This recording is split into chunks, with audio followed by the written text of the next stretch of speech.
வணக்கம். அதிரடியின் இன்றைய பிரதான செய்திகள். முதலில் தலைப்புச் செய்திகள். வெளியானது சாதாரணதர பரீட்சையின் பரீட்சை பெறுபவர்கள் சித்தியடைந்துள்ள லட்சக்கணக்கான மாணவர்கள் எவ்வாறு பார்வையிடலாம் என்று அரசாங்கம் வழங்கிய அணுகுமுறை.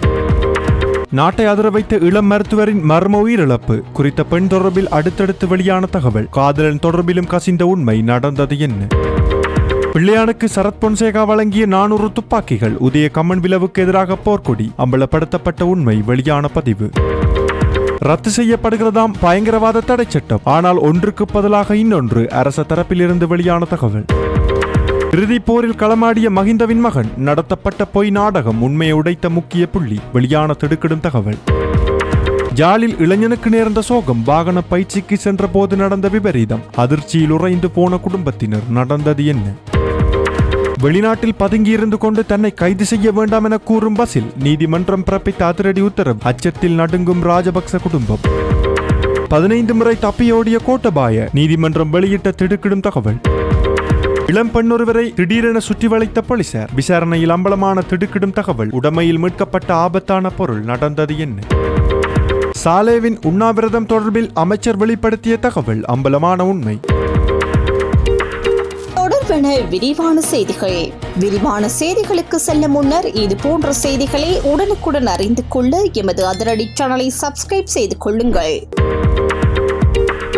2025 ஆண்டிற்கான கல்வி பொதுத்தர சாதாரணதர பரீட்சையின் பெறுபவர்கள் நேற்றைய தினம் உத்தியோகபூர்வமாக வெளியிடப்பட்டுள்ளன. குறித்த பரீட்சை 2026 ஆண்டு பிப்ரவரி 17 முதல் 26 வரை நாடு முழுவதும் நடைபெற்றிருந்தது. இந்த பரீட்சையில் மொத்தம் 4,51,463 பரீட்சார்த்திகள் தோற்றியிருந்ததாக பரீட்சைகள் திணைக்களம் தெரிவித்துள்ளது. இந்த நிலையில் பெறுபவர்கள் தற்போது வெளியிடப்பட்டுள்ளதால் மாணவர்கள் தங்களது பெறுபவர்களை பரீட்சைகள் திணைக்களத்தின் உத்தியோகபூர்வ இணையதளமான dunets.lk ஊடாக பார்வையிட முடியும். பெறுபவர்களை பெற்றுக்கொள்ள விரும்பும் மாணவர்கள் தங்களது பரீட்சை இலக்கத்தை பயன்படுத்தி இணையதளத்தில் உள்நுழைந்து பெறுபவர்களை சரிபார்க்கலாம் எனவும் அறிவிக்கப்பட்டுள்ளது. இதனிடையே பெறுபவர்களை ஆவலுடன் எதிர்பார்த்திருந்த ஆயிரக்கணக்கான மாணவர்கள் மற்றும் பெற்றோர்கள் தற்போது தங்களது முடிவுகளை அறிந்து கொண்டு வருகின்றனர் என்பதும் குறிப்பிடத்தக்கது. இது இப்படி இருக்க 2025 ஆண்டிற்கான கல்வி பொதுத்தர சாதாரணதர பரீட்சையில் அனைத்து பாடங்களிலும் ஏசித்தி பெற்ற மாணவர்களின் எண்ணிக்கை வெளியாகியுள்ளது. பரீட்சை ஆணையாளர் நாயகம் AKS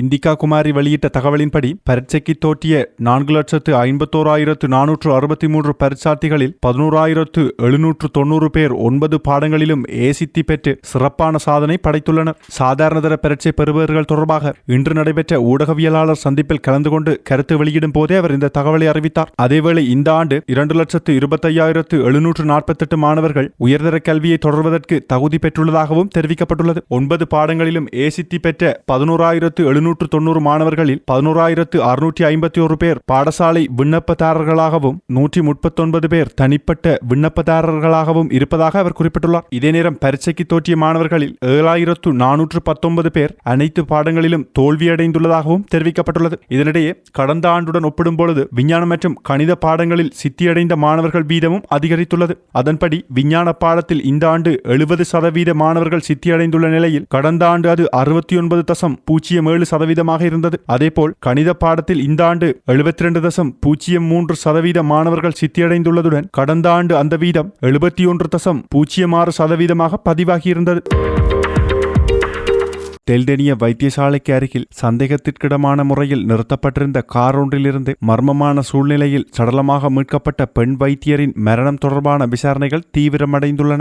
உயிரிழந்தவர் அம்பாறை பொது வைத்தியசாலையில் பணியாற்றிய 34 வயதுடைய வைத்திய நிபுணர் ஷம்யா தர்ஷினி என அடையாளம் காணப்பட்டுள்ளார். இந்த சம்பவத்தில் முக்கிய சந்தேக நபராக கருதப்படும் 38 வயதுடைய காதலன் சட்டபூர்வமாக திருமணமான நபர் என்பது தற்போது உறுதிப்படுத்தப்பட்டுள்ளது. ஆரம்பத்தில் அவர் கண்டனொருவ பகுதியைச் சேர்ந்தவர் என தகவல்கள் வெளியான போதிலும் அவரது நிரந்தர வசிப்பிடம் குருநகல் மாவட்டத்தின் நேரமெல பகுதி என காவல்துறை விசாரணைகளில் தெரிய வந்துள்ளது. மேலும் நாட்டின் பல பகுதிகளில் வசிக்கும் செல்வந்த பெண்கள் மற்றும் இளம் பெண்களுடன் காதல் உறவுகளை ஏற்படுத்தி அவர்களிடமிருந்து பண மோசடி செய்ததாகவும் அவர் மீது பல்வேறு குற்றச்சாட்டுகள் இருப்பதாகவும் விசாரணைகளில் தெரிய வந்துள்ளது. குற்றப்புலனாய்வு திணைக்களம் மற்றும் பல போலீஸ் நிலையங்களில் அவருக்கு எதிராக ஏற்கனவே நிதி மோசடி தொடர்பான முறைப்பாடுகள் பதிவு செய்யப்பட்டுள்ளதுடன் பல நீதிமன்ற வழக்குகளும் நிலுவையில் இருப்பதாக தகவல்கள் வெளியாகியுள்ளன. மேலும் பெண்களை ஏமாற்றுவதற்காக அவர் செயற்கை முடி பயன்படுத்தியதாகவும் சில ஊடகங்களில் வெளியானபடி அவர் கணனி மென்பொருள் பொறியியலாளர் அல்ல என்றும் காவல்துறை அதிகாரிகள் தெரிவித்துள்ளனர். உயிரிழந்த வைத்தியரின் சடலம் கண்டெடுக்கப்பட்ட கார் கூட சந்தேக நபரின் தொடர்பில் இருந்ததாக கூறப்படும் மற்றொரு பெண்ணுக்கு சொந்தமானது என்பதும் விசாரணைகளில் கண்டறியப்பட்டுள்ளது. அதேவேளை உயிரிழந்த பெண்ணும் சந்தேக நபரும் கடந்த ஜூன் மாதம் 3ஆம் திகதி முதல் 16ஆம் திகதி வரை நுவரேலியாவில் உள்ள சம்பவத்துடன் தொடர்புடைய விடுதியொன்றில் தங்கியிருந்ததாகவும் தெரிய வந்துள்ளது. அந்த விடுதியில் குறித்த பெண் கொலை செய்யப்பட்ட பின்னர் அவரது சடலம் காரில் ஏற்றப்பட்டு தெல்தெனிய பகுதிக்கு கொண்டுவரப்பட்டிருக்கலாம் என்ற கோணத்தில் காவல்துறையினர் தீவிர விசாரணைகளை மேற்கொண்டு வருகின்றனர். மேலும் அதிர்ச்சியூட்டும் தகவலாக காதலனுடன் கனடா செல்லும் நோக்கில் உயிரிழந்த பெண் வங்கிகள் மற்றும் தனிநபர்களிடமிருந்து அதிக வட்டியில் சுமார் 1.5 கோடி ரூபாய் பணத்தை பெற்று முழுமையான நம்பிக்கையுடன் சந்தேக நபரிடம் வழங்கியிருந்ததாகவும் விசாரணைகளில் தெரிய வந்துள்ளது. இந்த நிலையில் தலைமறைவாகியுள்ள சில சந்தேக நபரை கைது செய்வதற்காக பல விசேட காவல்துறை குழுக்கள் நாடு முழுவதும் தேடுதல் நடவடிக்கைகளை தீவிரப்படுத்தியுள்ளன எனவும் தகவல்கள் வெளியாகியுள்ளன.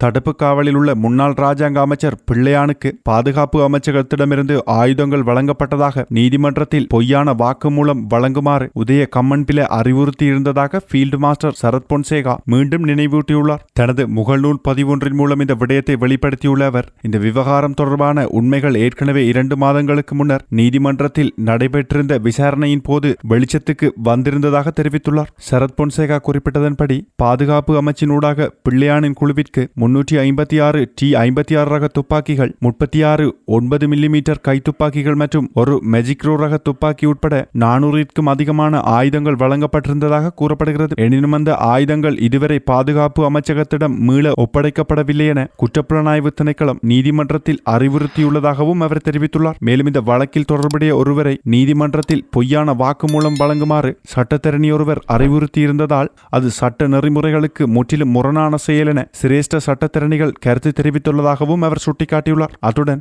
இவ்வாறான குற்றச்சாட்டுகள் நிரூபிக்கப்பட்டால் சம்பந்தப்பட்ட நபருக்கு எதிராக சட்டம் மற்றும் தொழில்முறை நடவடிக்கைகள் எடுக்கப்படலாம் என்றும் சட்ட நிபுணர்கள் வலியுறுத்தியுள்ளதாக அவர் குறிப்பிட்டுள்ளார்.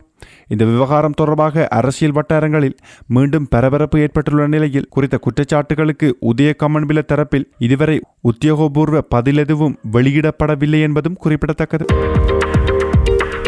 இலங்கையில் தற்போது நடைமுறையில் உள்ள பயங்கரவாத தடுப்புச் சட்டம் எதிர்காலத்தில் முழுமையாக ரத்து செய்யப்பட்டு அதற்கு பதிலாக மக்கள் நலன் மற்றும் மனித உரிமைகளை கருத்தில் கொண்ட புதிய சட்டமூலம் ஒன்று நாடாளுமன்றத்தில் சமர்ப்பிக்கப்படும் என நீதி மற்றும் தேசிய ஒருமைப்பாட்டு அமைச்சர் ஹர்சன நாணயக்கார தெரிவித்துள்ளார். கிளிநொச்சி மாவட்ட செயலகத்தில் நேற்று இடம்பெற்ற சிவில் சமூக பிரதிநிதிகள் மற்றும் மக்கள் பிரதிநிதிகளுடனான கலந்துரையாடலின் போதே அமைச்சர் இந்த அறிவிப்பை வெளியிட்டுள்ளார். புதிய சட்டமூலம் அடுத்த 2 மாதங்களுக்குள் அரசாங்கத்தால் நாடாளுமன்றத்தில் தாக்கல் செய்யப்படும் என எதிர்பார்க்கப்படுவதாகவும் அவர் குறிப்பிட்டுள்ளார். மேலும் புதிய சட்டம் தனிநபர்கள் அல்லது அரசியல் எதிர்ப்பாளர்களை ஒடுக்குவதற்காக பயன்படுத்தப்பட மாட்டாது என்றும் நாட்டின் பாதுகாப்பை உறுதி செய்யும் வகையில் உண்மையான பயங்கரவாத அச்சுறுத்தல்களை தடுக்கும் நோக்கத்திலேயே உருவாக்கப்பட்டு கொண்டிருப்பதாகவும் அமைச்சர் வலியுறுத்தினார். அத்துடன் கடந்த காலங்களில் காணாமலாக்கப்பட்டோர் தொடர்பான பிரச்சனைகளுக்கு உரிய அரசியல் நடவடிக்கைகள் எடுக்கப்பட்டிருந்தால் பல சிக்கல்களுக்கு தீர்வு காணப்பட்டிருக்கும் என்றும் அவர் தெரிவித்துள்ளார். யுத்தம் முடிவடைந்த பின்னரும் நல்லிணக்கம், சகவாழ்வு மற்றும் தேசிய ஒற்றுமையை வலுப்படுத்துவதில் பல குறைபாடுகள் ஏற்பட்டுள்ளதாக சுட்டிக்காட்டிய அமைச்சர் தற்போதைய அரசாங்கம் அதனை சரி செய்வதற்கான நடவடிக்கைகளை முன்னெடுத்து வருகின்றது எனவும் கூறினார். தமிழ் மக்களை 2ஆம் தர பிரஜைகளாக கருதும் எந்தவொரு அணுகுமுறைக்கும் இனி இடமளிக்கப்பட மாட்டாது என்றும் அவர் உறுதியளித்துள்ளார். மேலும் முன்னாள் ஜனாதிபதி கோட்டபாய ராஜபக்ச தலைமையிலான காலகட்டத்தில் சில நல்லிணக்க மற்றும் மனித உரிமை தொடர்பிலான அலுவலகங்களை முழுமையாக செயல்பட அனுமதிக்கப்படவில்லை எனவும் வெளிநாட்டு அழுத்தங்களின் காரணமாக அவை பேரளவில் மட்டும் இயங்கியதாகவும் அமைச்சர் குற்றம் சாட்டியுள்ளார். இந்த அறிவிப்பு பயங்கரவாத தடுப்புச் சட்டத்தின் எதிர்காலம் குறித்த நீண்டகால விவாதங்களுக்கு மத்தியில் வெளியாகியுள்ளதால் அரசியல் மற்றும் சமூக வட்டாரங்களில் முக்கிய கவனத்தை ஈர்த்துள்ளது. கம்பகம் மாவட்டத்தின் திவிலுப்பிட்டிய பகுதியில் சட்டவிரோத ஐஸ் பொருளை தன்வசம் வைத்திருந்த குற்றச்சாட்டின் கீழ் 21 வயதுடைய இளம் யுவதியொருவர் போலீசாரால் கைது செய்யப்பட்டுள்ளார். இன்றைய தினம் முன்னெடுக்கப்பட்ட விசேட சோதனை நடவடிக்கையின் போது இந்த கைது இடம்பெற்றுள்ளதாக போலீசார் தெரிவித்துள்ளனர். ஆரம்பகட்ட விசாரணைகளின் அடிப்படையில் கைது செய்யப்பட்ட யுவதி கொழும்பு ஒலன்னாவ பகுதியைச் சேர்ந்தவர் என அடையாளம் காணப்பட்டுள்ளார். திவிலுப்பிட்டிய பகுதியில் குறித்த யுவதி நீண்ட காலமாக போதைப்பொருள் வியாபாரத்தில் ஈடுபட்டு வந்ததாக போலீஸ் புலனாய்வு பிரிவினருக்கு ரகசிய தகவல் கிடைத்ததை அடுத்து குறித்த பெண் வசிக்கும் பகுதியில் கண்காணிப்பு நடவடிக்கை நடவடிக்கைகள் மேற்கொள்ளப்பட்டன. இதன்போது சந்தேகத்திற்கிடமான முறையில் நடமாடிய யுவதியை போலீசார் சோதனையிட்ட போது அவரிடம் விற்பனைக்காக மறைத்து வைக்கப்பட்டிருந்த ஐஸ் போதைப் பொருளை கைப்பற்றியுள்ளனர். கைது செய்யப்பட்டுள்ள யுவதியை போதைப் பொருள் கடத்தல் மற்றும் விநியோகம் தொடர்பான குற்றச்சாட்டுகளின் கீழ் நீதிமன்றத்தில் முன்னிலைப்படுத்துவதற்கான நடவடிக்கைகள் முன்னெடுக்கப்பட்டு வருகின்றன. அத்துடன் இவருக்கு பின்னால் செயற்பட்டதாக சந்தேகிக்கப்படும் பிரதான போதைப் பொருள் வலையமைப்பினரையும் அடையாளம் காணும் நோக்கில் போலீசார் மேலதிக விசாரணைகளை தீவிரப்படுத்தியுள்ளனர். யாழ்ப்பாணம் பண்ணை பகுதியில் இடம்பெற்ற விபத்தில் இளைஞர் ஒருவர் உயிரிழந்த சம்பவம் அப்பகுதி மக்களிடையே பெரும் சோகத்தை ஏற்படுத்தியுள்ளது. உயிரிழந்தவர் அச்சுவேலி பாரதி வீதியைச் சேர்ந்த 21 வயதுடைய இளைஞர் என அடையாளம் காணப்பட்டுள்ளார். சம்பவம் தொடர்பான ஆரம்பகட்ட விசாரணைகளின்படி குறித்த இளைஞர் பண்ணை பகுதியில் வாகன பயிற்சி முடித்த பின்னர் வாகனத்தில் இருந்து இறங்கி வீதியில் நின்றுள்ளார். அந்த நேரத்தில் வீதியின் பின்புறத்தில் இருந்து வேகமாக வந்த லொரியொன்று இளைஞர் மீது மோதியதில் அவர் சம்பவ இடத்திலேயே உயிரிழந்துள்ளதாக தெரிவிக்கப்படுகிறது. இந்த துயர சம்பவம் தொடர்பாக யாழ்ப்பாண காவல்துறையினர் மேலதிக விசாரணைகளை மேற்கொண்டு வருகின்றனர். முன்னாள் ஜனாதிபதி மஹிந்த ராஜபக்சவின் மகனான ஜோசித ராஜபக்ச தொடர்பில் இலங்கை கடற்படையின் ஓய்வு பெற்ற அதிவிரைவு டோரா படகு அணியில் பணியாற்றிய ருவன் முனசிங்க என்பவர் முகநூலில் வெளியிட்ட பதிவு தற்போது சமூக ஊடகங்களில் கவனம் பெற்றுள்ளது. அவர் தனது பதிவில் யுத்த காலத்தில் ஜோசித ராஜபக்ச கடற்படை நடவடிக்கைகளில் நேரடியாக ஈடுபட்டது போல காணொலிகள் சேகரிக்கப்பட்டு பதிவு செய்யப்பட்டதாகவும் அவை அக்காலத்தில் பொதுமக்களுக்கு காண்பிக்கப்பட்டதாகவும் குறிப்பிட்டுள்ளார். மேலும் திருகோணமலை துறைமுகத்தில் நடந்ததாக கூறப்படும் ஒரு நிகழ்வை விவரித்த அவர் அன்றைய கடற்படை தளபதி மற்றும் ஊடகப் பிரிவின் முன்னிலையில் பல டோரா படகுகள் பயன்படுத்தப்பட்டு யுத்த காட்சிகள் போல காணொளி பதிவு செய்யப்பட்டதாக தெரிவித்துள்ளார். அந்த பதிவில் ஜோசித ராஜபக்ச ஒரு டோரா படகில் ஏறி சுமார் 10 படகுகள் கடலில் சென்று பயிற்சி நடவடிக்கைகள் போல காணொளி பதிவு செய்யப்பட்டதாகவும் அவர் கூறியுள்ளார். இதேவேளை இந்த நடவடிக்கைகள் கடற்படையினரின் மன உறுதியை அதிகரிப்பதற்காக மேற்கொள்ளப்பட்டதாக கூறப்பட்டாலும் அதில் பணியாற்றிய சிலர் அதற்கு மாறான கருத்துக்களை கொண்டிருந்ததாகவும் அவர் குறிப்பிட்டுள்ளார். அவர் மேலும் அந்த காலப்பகுதியில் அதிகாரிகள் பலரும் இந்த நடவடிக்கை குறித்து திருப்தி இல்லாமல் இருந்ததாகவும் தனது பதிவில் தெரிவித்துள்ளார். இந்த குற்றச்சாட்டுகள் சமூக ஊடகங்களில் பரப்பியுள்ள நிலையில் இது தொடர்பாக இதுவரை ஜோசித ராஜபக்ச தரப்பிலிருந்து எவ்வித உத்தியோகபூர்வ பதிலும் வெளியிடவில்லை. மாத்தறை நீதிமன்றத்தில் முன்னாள் அமைச்சர் பசில் ராஜபக்ச தொடர்பான பிடியாணை மீளப்பெறுமாறு செய்யப்பட்ட கோரிக்கையை பிரதம நீதவான் நிராகரித்துள்ளார். மாத்தறை எளியகந்த பகுதியில் உள்ள சுமார் 1.5 ஏக்கர் நிலம் கொள்வனவு செய்யப்பட்டதாக கூறப்படும் வழக்கு தொடர்பிலேயே இந்த பிடியாணை பிறப்பிக்கப்பட்டிருந்தது. கடந்த மே 22ஆம் தேதி அவர் நீதிமன்றில் முன்னிலையாக தவறியதை அடுத்து அவருக்கு எதிராக பிடியாணை உத்தரவு பிறப்பிக்கப்பட்டிருந்தது. பின்னர் உடல்நலக்குறைவு காரணமாக அவர் வெளிநாட்டில் சிகிச்சை பெற்று வருவதாக தெரிவித்து அவரது சட்டத்தரணிகள் வைத்திய அறிக்கைகளுடன் நீதிமன்றத்தில் பிடியாணையை மீளப்பெறுமாறு கோரிக்கை விடுத்திருந்தனர். ஆனால் சந்தேக நபர் தொடர்ந்து நீதிமன்றில் முன்னிலையாகாமல் இருப்பதை குறிப்பிட்டு அந்த பிடியாணையை மீளப்பெற முடியாது என நீதிமன்றம் தீர்மானித்துள்ளது. இதேவேளை சுற்றுலா ஊக்குவிப்பு பணியகத்தில் இடம்பெற்றதாக கூறப்படும் நிதி மோசடி சம்பவம் தொடர்பான மற்றொரு வழக்கிலும் பசில் ராஜபக்ச நீதிமன்றத்தில் முன்னிலையாக தவறியுள்ளார் எனவும் தெரிவிக்கப்படுகிறது. 2014ஆம் ஆண்டு ஊவா மாகாண சபை தேர்தல் பிரச்சாரத்தின் போது அரசியல் கட்சியின் பெயரும் சின்னமும் அச்சிடப்பட்ட சுமார் 12,000 டி-ஷர்ட்டுகள் அச்சிடுவதற்காக இலங்கை சுற்றுலா மேம்பாட்டு பணியகத்தின் ரூபாய் 7.8 பில்லியன் நிதி தவறாக பயன்படுத்தப்பட்டதாக குற்றப்புலனாய்வு திணைக்களத்தின் சட்டவிரோத சொத்துக்கள் பிரிவு நீதிமன்றில் அறிக்கை தாக்கல் செய்துள்ளது. இந்த வழக்கு விசாரணைக்காகவும் அவர் நீதிமன்றத்தில் முன்னிலையாகாததால் அவரை கைது செய்ய சர்வதேச பிடியாணை பெறப்பட வேண்டுமாயின் சத்திய கடதாசி தாக்கல் செய்து நடவடிக்கைகள் முன்னெடுக்க முடியும் என கோட்டை நீதவான் பசான் அமரசேன குற்றப்புலனாய்வு திணைக்கள அதிகாரிகளுக்கு அறிவுறுத்தியுள்ளதாகவும் தெரிவிக்கப்படுகிறது. முன்னாள் ஜனாதிபதி கோட்டபாய ராஜபக்ச பொது நிதியை பயன்படுத்தி தனது பெற்றோரின் நினைவு சின்னங்களை அமைத்ததாக முன்வைக்கப்பட்ட குற்றச்சாட்டுகள் தொடர்பாக புதிய தகவல் வெளியாகியுள்ளன. இந்த விவகாரம் தொடர்பான காலப்பகுதியில் 2016 முதல் 2019 வரை அவர் 15ற்கு மேற்பட்ட முறை நீதிமன்ற விசாரணைகளிலிருந்து தவிர்த்ததாகவும் தகவல்கள் வெளியாகியுள்ளன. குறித்த நிதி முறைகேடு அவர் பாதுகாப்பு அமைச்சரின் செயலாளராக இருந்த காலத்தில் இடம்பெற்றதாக கூறப்படுகிறது. இந்த தகவல் சட்டத்தின் முன்னிலையில் அனைவரும் சமமாக நடத்தப்பட வேண்டும் என்ற கேள்வியை மீண்டும் எழுப்பியுள்ளது. சாதாரண குடிமக்களுக்கு நீதிமன்ற அழைப்பை புறக்கணிப்பது கடுமையான சட்ட நடவடிக்கைகளுக்கு வழிவகுக்கும் நிலையில் உயர் பதவியில் இருந்தவர்களுக்கும் அதே அளவிலான பொறுப்பு இருக்க வேண்டும் எனவும் கருத்துக்கள் முன்வைக்கப்படுகின்றன.